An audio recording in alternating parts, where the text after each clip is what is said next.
Attend பண்ணி பேசுறா. எங்க அப்பா நல்லவரு. பேசு.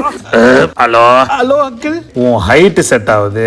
ஆச்சே ஓகே அங்கிள். உன் பேக்ரவுண்டும் சூப்பர். உன் சேலரி சூப்பர். அப்படியா? நீ 2/22 பிறக்கிறதுக்கு பதிலா 2/22 பிறந்திருந்தா உன் ஜாதகமும் என் பொண்ணு ஜாதகமும் சேர்ந்து அமோகமா இருந்திருப்பீங்க. ஆனா நீங்க இப்ப 2 பேரும் நாசமா போயிருவீங்க. அதனால என் பொண்ணை மறந்துருங்க.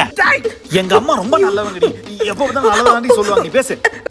அத்தை அத்தையாவது சொத்தையாவது ஜாதகம் டர்ரு கல்யாணம் புர்ருடே. நம்ம கல்யாணத்துக்கு என்ன பண்ணுவ? என்கிட்ட ஒரு ஐடியா இருக்கு. என்ன அங்கிள்? அலா அம்மா ஆ ஆ கான்ஃபரன்ஸ் கால் தான். ஒரு அதிசய சாமியாரை நான் இப்ப பார்த்தேன். நீங்க ஒரு நிமிஷம் பாருங்களேன். வருஷத்துக்கு ஒரு வாட்டி தான் அவரை பார்க்க முடியுமா? இவர் ஒரு அதிசய சாமியார். சாமி சாமி சாமி கால் கால் கால்ல இருக்கு. ஐயோ சாமி. சாமி நான் ஒரு முனை. இவனுக்கு இப்ப சனி ஊட்டியில் பெய்து பனி. அதனால் கல்யாணம் பண்ணனே. கல்யாணம் கல்யாணம் இப்போ இந்த பையனை நீங்க கல்யாணம் பண்ணி வைக்கலனா உங்களுக்கு இருக்கிற பிபி ஊதி அப்படியே பாடையில் போயிடுவீங்க.